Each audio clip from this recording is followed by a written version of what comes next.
Ciao a tutti e benvenuti in questo mio nuovo video. Dunque, in questo video vi voglio mostrare come realizzo i miei stampi in gomma siliconica. Nello specifico vi mostrerò come realizzare uno stampo per costruire più velocemente dei muri in pietra con la tecnica dei mattoncini di polistirene. Con questa tecnica del mattone su mattone, che vi ho mostrato in un precedente video, si può ottenere un risultato sicuramente molto più naturale e realistico rispetto alla classica incisione, e quindi migliorare di molto la qualità degli scenici che vogliamo costruire. L'unico problema che abbiamo però è che si tratta di una tecnica abbastanza laboriosa, soprattutto se vogliamo costruire un classico muro in pietra in stile medievale, con delle pietre di varie grandezze posate in maniera irregolare. Dobbiamo lavorare su ogni singolo mattone e quindi diventa un lavoro davvero lungo e noioso. Per questo motivo ho deciso di autocostruirmi uno stampo che mi permetta di replicare velocemente delle porzioni di muro un po' più ampie e non dover così lavorare su ogni singolo mattone alla volta. Bene, dopo questa premessa andiamo subito a vedere come realizzare degli stampi in gomma siliconica e come poterli poi utilizzare.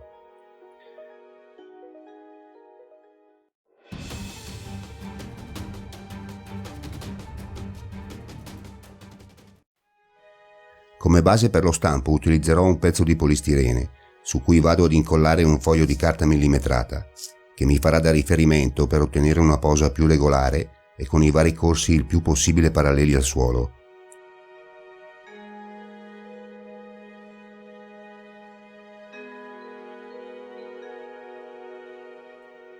Inoltre vado anche a fissare dei listelli di balsa su tutto il perimetro, per avere un punto di appoggio e mantenere i bordi in squadra.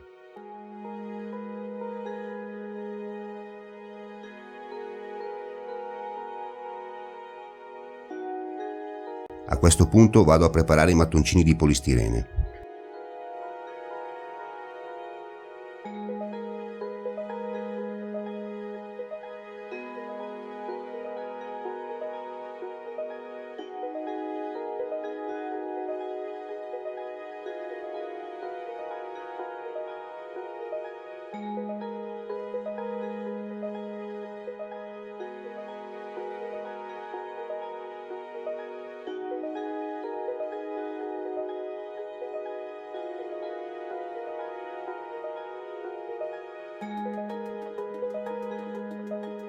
Inizio la posa delle pietre lavorando i mattoncini di polistirene ad uno e cercando di mantenere una posa molto irregolare per dare al muro un aspetto più naturale e realistico.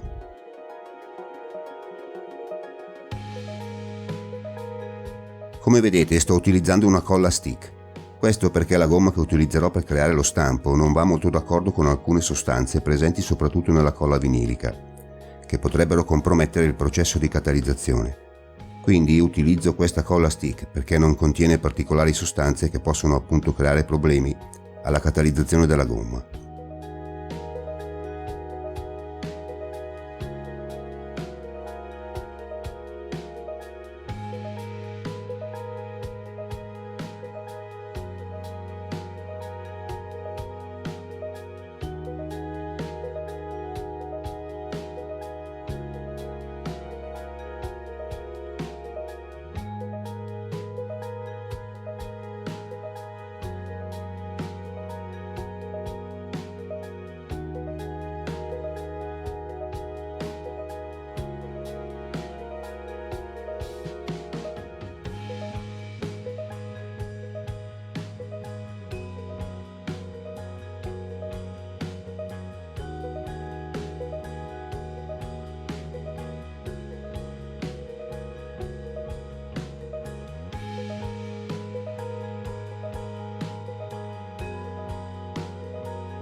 Bene, ecco fatto, questa è praticamente la matrice su cui andrò a creare lo stampo.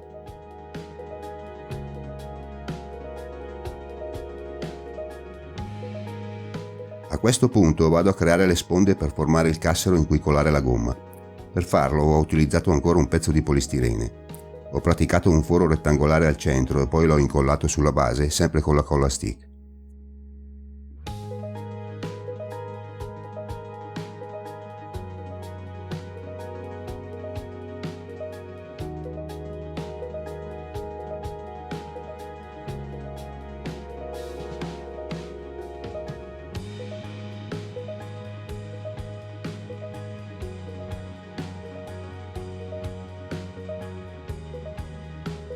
Per creare il cassero si possono usare diversi sistemi e materiali. L'importante è che le giunture siano ben sigillate in modo da evitare fuoriuscite di gomma durante la colata. Prima di iniziare la colata vado anche a controllare che lo stampo sia in piano, aiutandomi con una livella a bolla.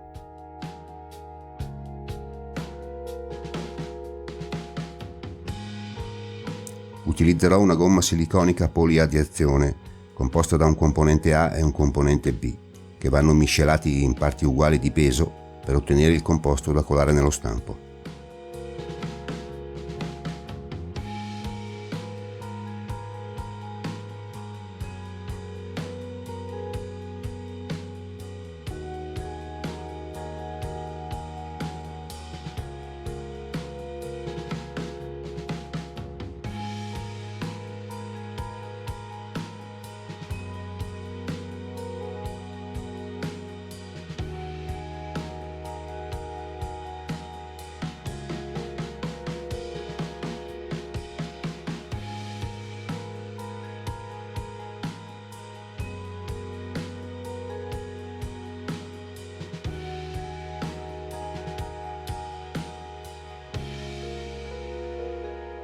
Inizio a colare la gomma nello stampo partendo da un angolo, la verso molto piano in modo da dare tempo all'aria di fuoriuscire.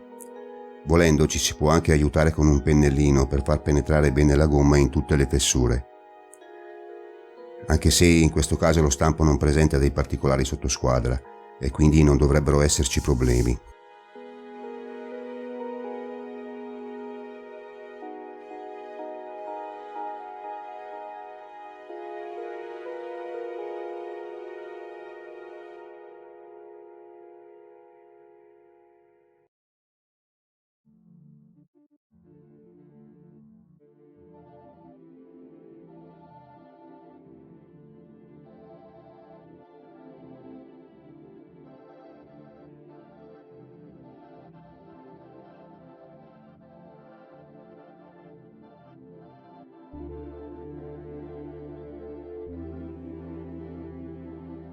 Una volta che la gomma ha concluso il processo di catalizzazione, possiamo andare a togliere lo stampo dal cassero.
A questo punto vado ad estrarre tutti i mattoncini di polistirene dalla gomma.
Una volta estratti tutti i mattoncini, con l'aiuto di una forbicina, vado a pulire un po' lo stampo dai residui di gomma che è penetrata tra un mattone e l'altro.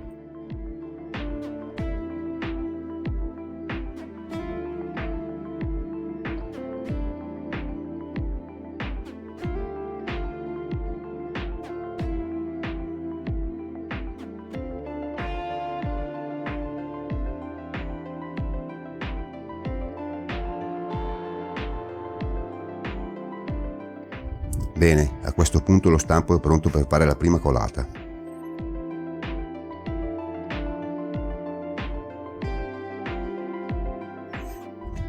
Per fare la colata utilizzo questa resina bicomponente che vado a miscelare in parti uguali di peso e a versare poi nello stampo per creare il muretto. Volendo, per fare la colata possiamo utilizzare anche del gesso, tipo il gesso di Parigi o il gesso ceramico, o anche dei particolari gessi sintetici tipo il Diplast, che hanno il vantaggio di essere un po' più economici della resina. Io preferisco utilizzare la resina perché ha una definizione del dettaglio migliore, ma soprattutto un peso molto inferiore al gesso, perché se dobbiamo costruire degli scenici piuttosto grandi, il peso eccessivo potrebbe a volte diventare un po' un problema.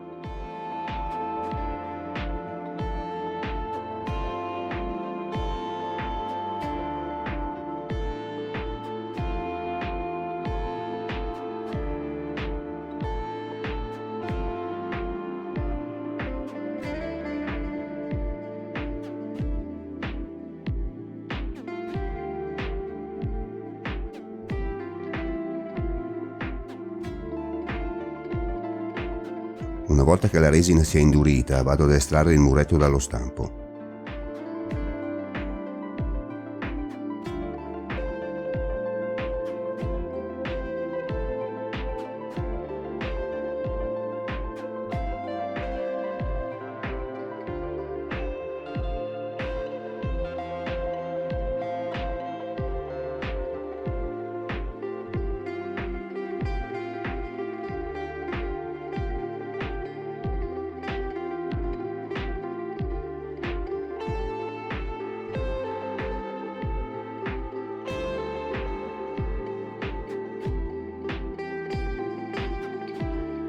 Ecco qui il muretto stampato è pronto per essere utilizzato. Con questo sistema è possibile realizzare anche stampi per porte e finestre.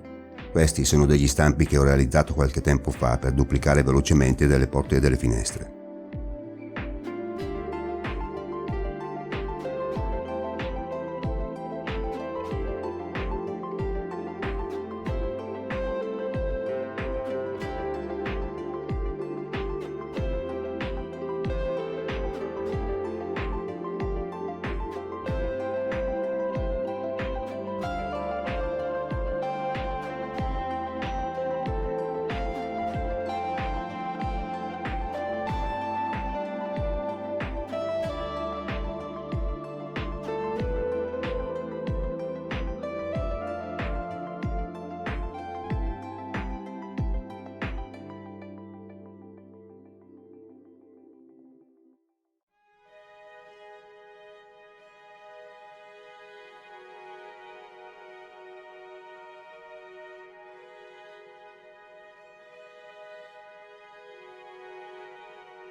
Andiamo adesso a vedere come utilizzare i muretti in resina. Dunque, per prima cosa potremmo aver bisogno di tagliare il muretto ad una certa misura.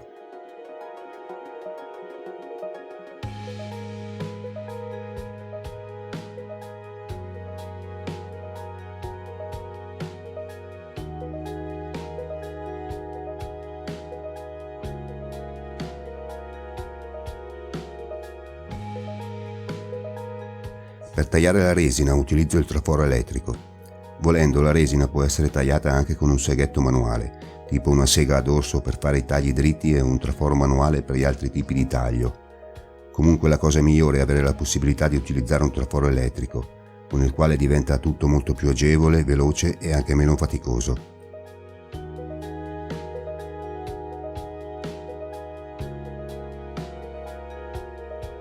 A questo punto andiamo a vedere come fare per unire ad angolo retto i due muretti in resina.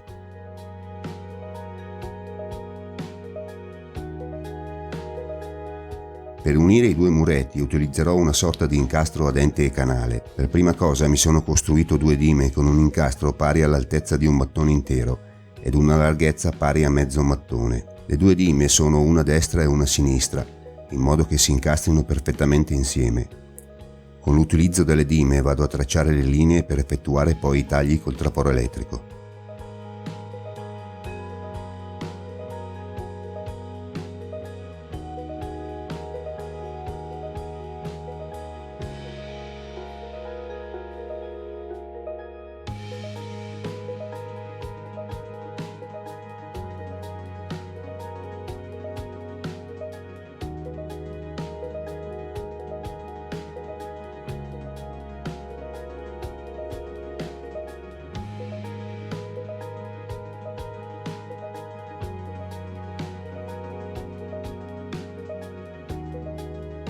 Vado anche a fare un piccolo foro sull'angolo dell'incastro per agevolare il taglio della curva col traforo.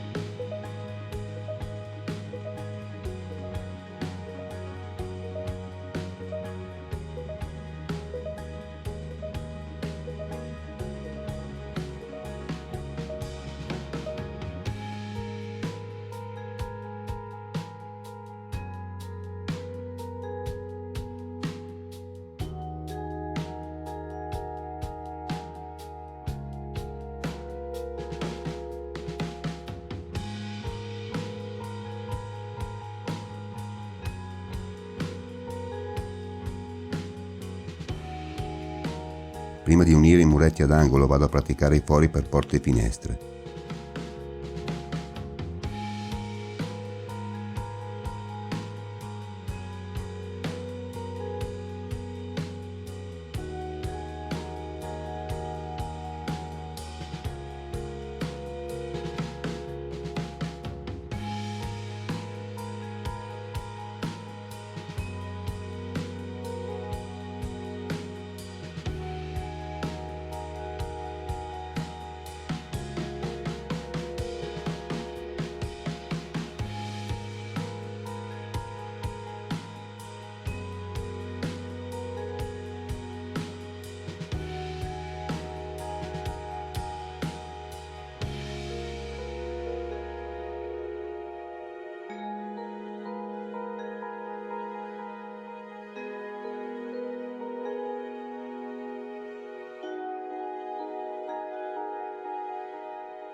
A questo punto vado ad incollare i muretti su di una basetta di cartoncino.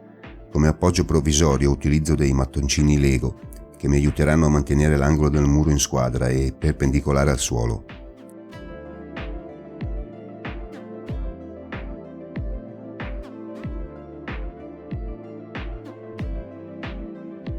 Per chiudere l'angolo utilizzerò dei singoli mattoncini di resina che mi sono stampato appositamente per questo scopo.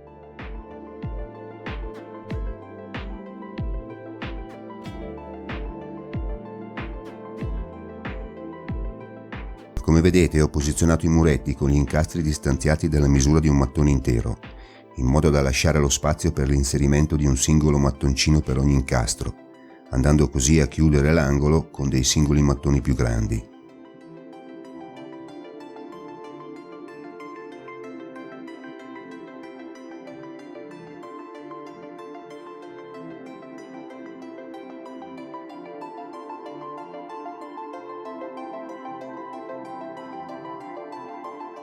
Per incollare i muretti in resina utilizzo come sempre della colla vinilica, con l'aggiunta di qualche goccia di ciano acrilica.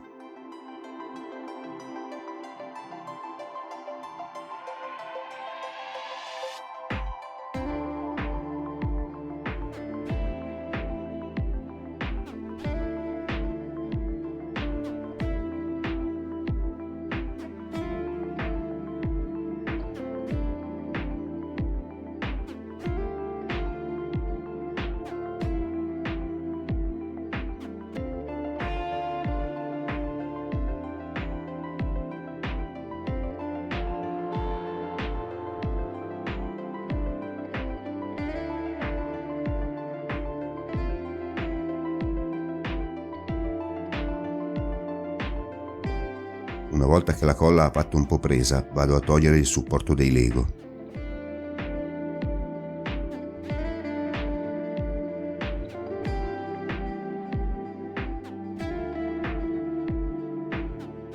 A questo punto inizio a posare i mattoncini per terminare l'angolo.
Bene, a questo punto possiamo inserire anche porte e finestre.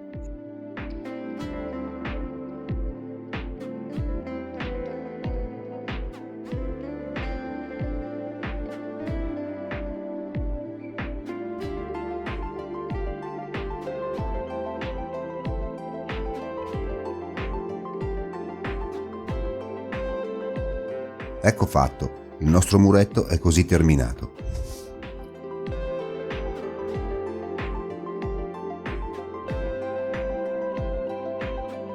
Naturalmente con questo sistema, ripetendo le operazioni che vi ho mostrato fin qui, si possono realizzare anche le parti interne.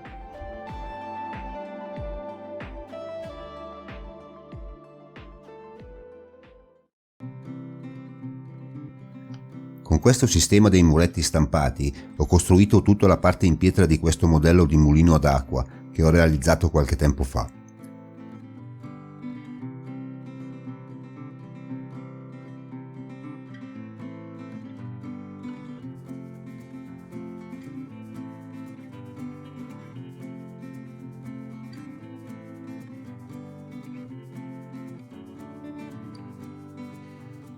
Anche la parte in pietra della locanda abbandonata l'ho costruita utilizzando questa tecnica.